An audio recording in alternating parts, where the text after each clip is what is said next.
Hi guys, this is Dr. Sadasivam, and today we are going to talk about the evolution of cryptos in our country. In fact, the cryptos have evolved from one of the illegitimate currencies to one of must-have in everybody's portfolio. In fact, the origins can be traced approximately a decade ago, in the sense it came into prominence a decade ago, but the history goes back to many years back. But as we are speaking, in the last 1 or 2 weeks, it's reached $64,000. That has been the phenomenal growth of this currency, especially during the last year.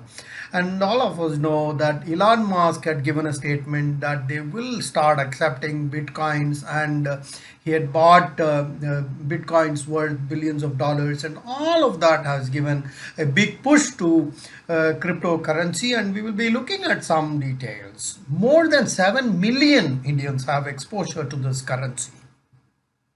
I was not aware of this figure. I was in fact shocked when I saw this. And RPI has long been discussing about some years back.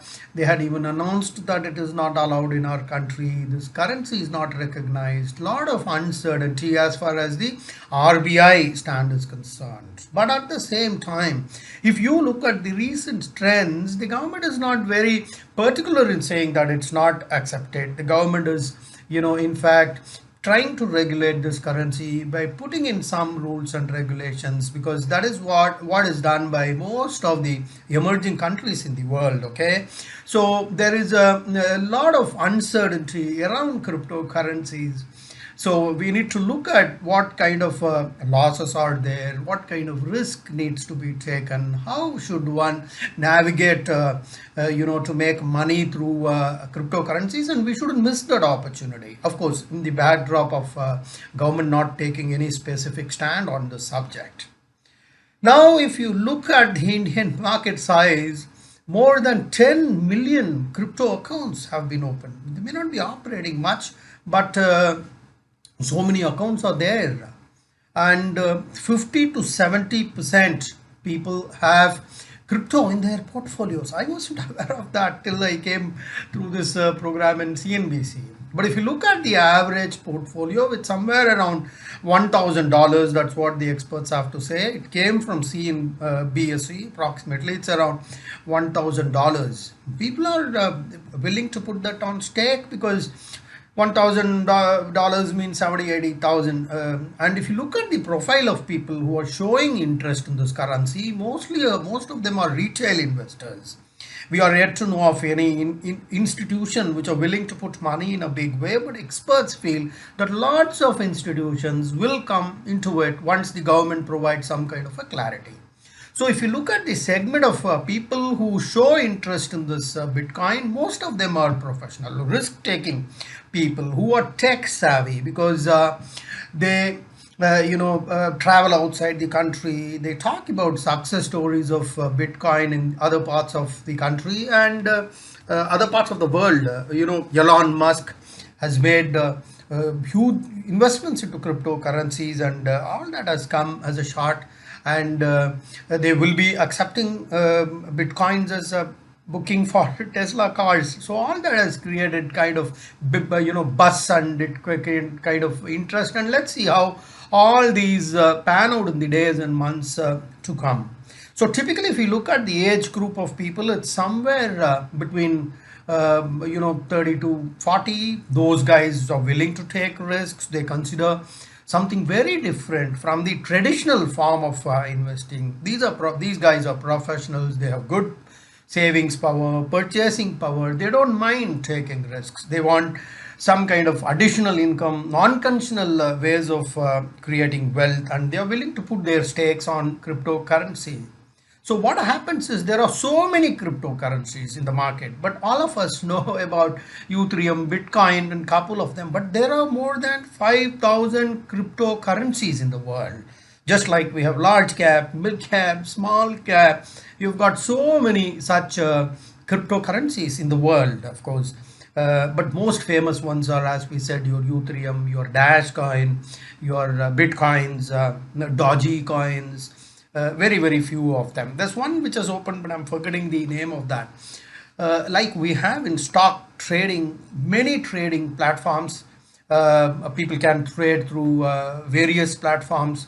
You have day traders, you have intraday traders, long, short, etc., etc. There are people who take care of arbitrage opportunities, some buying from here, selling there, taking care of those price fluctuations, differences in price. As we know, the Bitcoin market is highly volatile.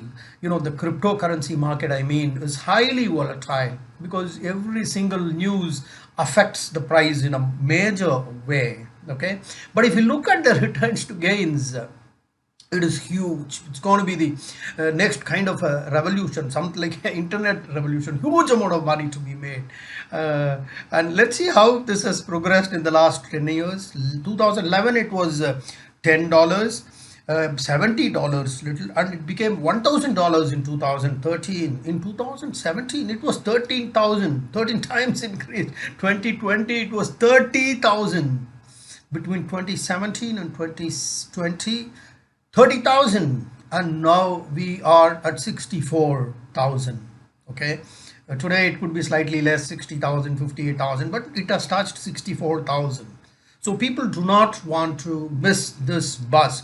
So in terms of what this coin has to provide in terms of the benefits, etc., etc., not much, because the fluctuations are too much. Everybody knows that people know that there are big returns, but it's strongly being regulated. Many countries, of course, have started regulating this, but Indian government has not come out with a very clear statement in terms of what their stand as far as this particular currency is. Now, if you see the total market cap, it is somewhere around $2 trillion. The GDP of India is 2.5 trillions, and the market cap of cryptocurrencies is 2.2 trillion to be precise, and that's the market capital, right? Mind-boggling number, and it's absolutely mind-boggling. But we need to see what pans out in the coming days. At least the experts hope that at least in India, experts feel that it will be hitting $200 billion in the next 1 or 2 years. Let's hope for the best, keep our fingers crossed, do a little bit of research, and I will also try to do a little bit of research. Of course, there are lots and lots of material on this. Conferences are being done, webinars are being done, but I think we need to tread this path very, very carefully before something comes out. But I think $1,000 or something is not a big amount. 70, 60, 70, 80,000, one can always put that on stake, considering the returns it has been giving in the past. And but one should be very, very careful in exposing themselves to it, at least in this hour of uncertainty, at least as far as our country is concerned. But I think all of us need to keep our eye on this, and we should not miss the bus. I'm sure if you look at the stock market last year, same time, in the month of March, when the stocks fell down, I'm talking about 2020, Reliance was available at 900 rupees. Companies like Tata Motors were available at 90 rupees, and today it's 4 times. In 1 year, they have gone up 4 times. Reliance has gone up 3 times in the last 1 year. You look at BNE stock, your Tata Steel, your Jindal, your Hindustan Zinc, HSBC, HDFC was available at 1700 rupees. Your ITZ was available at, I guess, 160 rupees, right? Uncertainty is the name of the game, especially as far as the stock market is concerned. We need to keep our eyes and ears open all the time.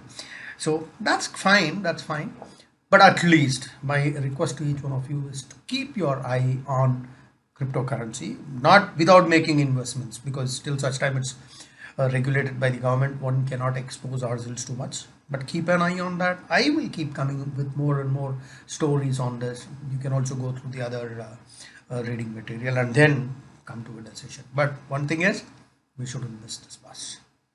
Thank you very much. This is Dr. Sadasivam signing off till we meet again. Bye bye. Jai Hind.